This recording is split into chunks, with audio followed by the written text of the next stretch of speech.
you do not strengthen and condition your muscles or work on the mobility of the muscles, you're going to break down one day.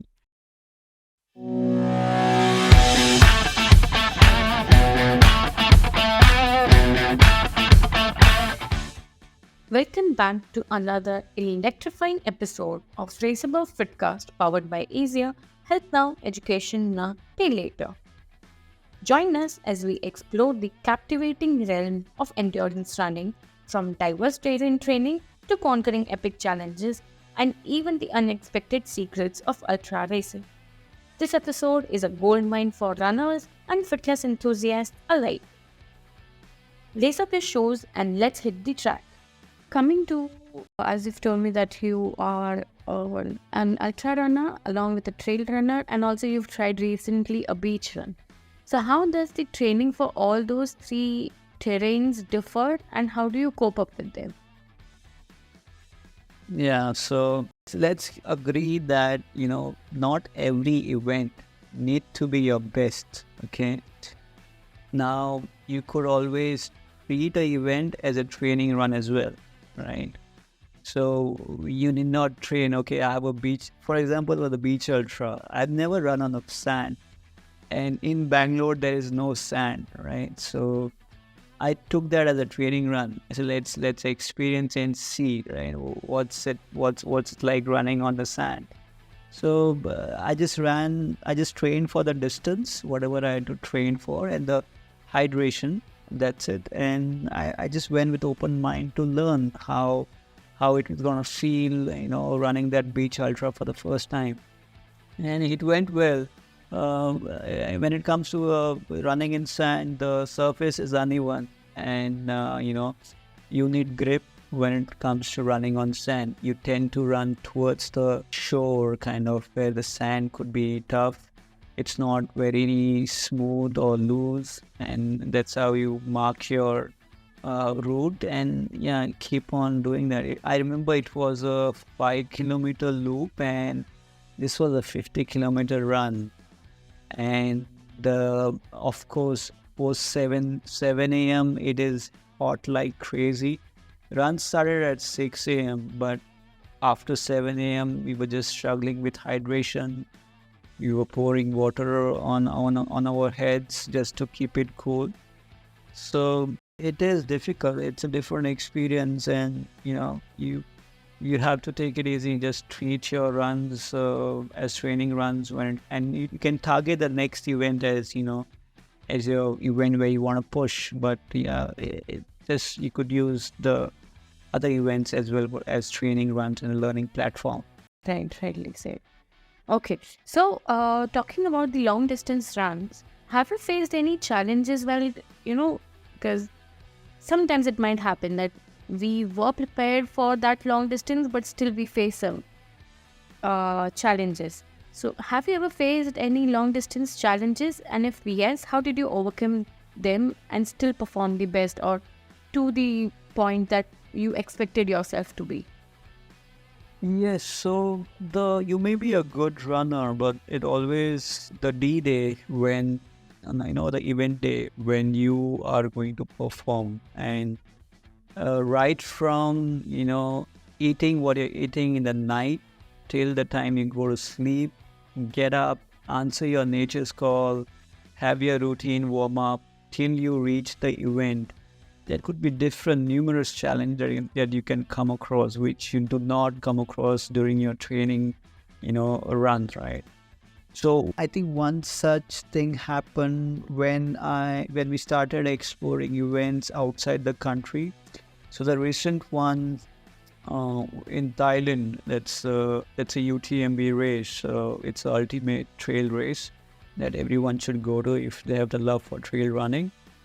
We were there a week before, and when we were just kind of getting used to the conditions there and the food there, it so happened that just a day before at least I started, throwing up. So, and everything in my system was out just a day before, and I was feeling very weak on that day. And staying in different conditions, be it homestays, can be challenging when it comes to your comfort zone, when it comes to your sleep pattern. And if you're staying in a dorm, like a dormitory wherein all the runners are there, and then your routine may get affected. So you have to go through all this and see how you can best manage yourself when it comes to running on that particular day. Right. So in Thailand, yes, I did face the issue of food, wherein I could not eat anything a day before. I started throwing up, and even during the run the next day, which lasted for 24 hours, I could not eat anything. Whatever I ate, I could just throw up in no time. So I stuck to my hydration: plain water, electrolytes, and maybe a few oranges at times. But during the run, I did like throw up like 5-6 times, and it was a very difficult phase. And also came to my mind that should I stop running now, because nothing's going in the system that can help my body do the distance. But at the same time, from the past runs that I've done in my life, I think that helped me build that confidence and strength and willpower to keep going. But I would not advise people to do that if they have not gone through all the pains earlier in life. You should also learn to draw that line to understand where you need to stop. Right? It's okay that you can stop today and then come back again tomorrow and do a different event. So I think you should also learn to draw that line where you have to give up. Yes, you have to give up. Let's not overdo things, right? It can injure you for a lifetime, and that is not a good scenario that you want to be in. So yeah, UTMB for life was a good experience. It was a dreadful experience, and I think I'm going to relive it, but in other location. But it's a good learning. Now I know I need to carry dal and rice with me, and cook it before the race day and eat it, instead of relying on food which you're not used to, right? So yeah. So I guess the foreign element plays a factor before the race. Yes, it does. Great. Okay. Do you still enjoy short distance races by any chance? Oh yeah, I do. It's like, okay, there's a 10K coming up, or there's a half marathon coming up, or there's a 5K coming up. I'm back to that old, space runner who wants to do quick runs. So I like that. Yeah, I often do that. I'm targeting. I have a OT Ultra coming up. Yeah, I have a OT Ultra coming up in April. That's 90 kilometers. Okay. But after that, we have the world famous TCS 10K. That's in May. So I'm definitely targeting the 10K there, and to see how much faster can I run. So yeah, I'm excited to be at TCS, and yeah, short runs definitely any day. Okay, that's good to know. Okay. So, being a vivid runner, do you feel the need of resistance training in your regime?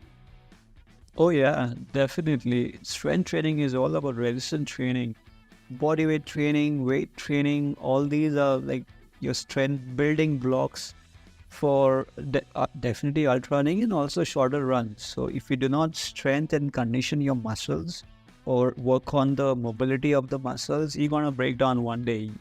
See, you have to always target at the longevity of your self, so that you can perform consistently at every event. So these resistance training play a big role. So even if people are not aware what resistance training is, they should get a mentor, get some exercise in, get that plan from the mentor. I always stress, please get someone who can guide you. Just don't go on a blind date or anything for that matter. So yeah. Okay. So, taking in consideration the nutritional conditions for ultra runners, particularly for the races that last longer than 6 hours, what should be, the key highlight in that area? So nutritional intake, yeah, you have to plan them. Basic, okay. Whenever you're hungry, you eat, but you do not eat a lot. You eat in little quantities because you also got to run with the same weight again if you're eating more. And you will have your normal 5-day meal plan with you, which is good, but you can stick to that as well. But also, if the run is asking for some intake of food, please get those calories in because you're going to burn them as well when you continue running. So stick to normal foods. It could be as simple as dal rice or a boiled egg or a potato, or if you're looking at some sugar levels to kick in, you could always pop in what do you call the sugar candies, which is okay because your sugar levels can decrease when you're running long distance as well. Then we also consume Coke. At times what happens is when you're continuously eating the same thing again and again, you kind of start hating the food, and then that's when you keep switching between different foods, so that at least something goes in you that can help in some other way. And why? Because I was surprised when I saw people drinking Coke or any soft drink which is rich in sugar, and also eating salted chips, because again it's a salt, right? So there are people who consume salt tablets, but it becomes so much nice when you have chips, right? Like, okay, you're free to have chips. Generally, you avoid eating all those fried items, but on the day of your run, you can have all those, right? Yeah. So having chips, I suppose it's adding to giving good things to your taste buds as well while running. Correct, definitely. But Coke was a new addition. I've never heard about, people consuming it. Yeah, they do. They consume Coke.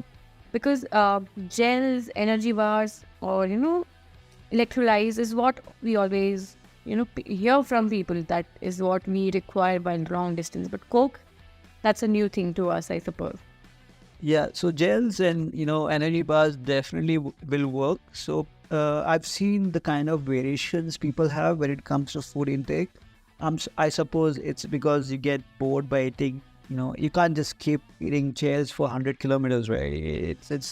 And you just can't keep eating the same protein bar over the 100 kilometers. You have to keep switching or have variations in your food so that it tastes good and you feel like eating it as well. And I remember at times I knew like when this checkpoint I have so and so thing that I've kept to eat. I was very excited to go to the checkpoint. Let me go and have that aram se. I feel good about it and then continue with the race. Yeah. So all your taste buds, will call for all the foods that. Yeah. I feel this is a good strategy to, complete the checkpoints at an early stage of keeping food at the checkpoints and, being excited to just go ahead and grab them. Yeah, that's right. So when the organizers, actually put the list of checkpoints, and they also put a list of what food is available where.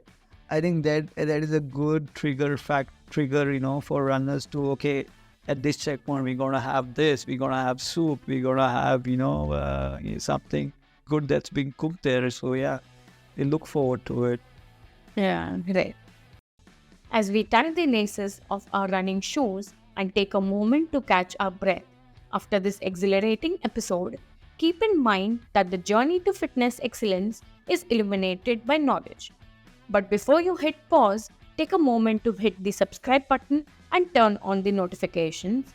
In our upcoming episode, we'll delve into the secrets of nutrition, gears, and accessories for long distance running. Insights you won't want to miss on. Join us in the next episode of Race Above FitCast. Till then, stay curious, stay dedicated, and let Race Above guide you to success.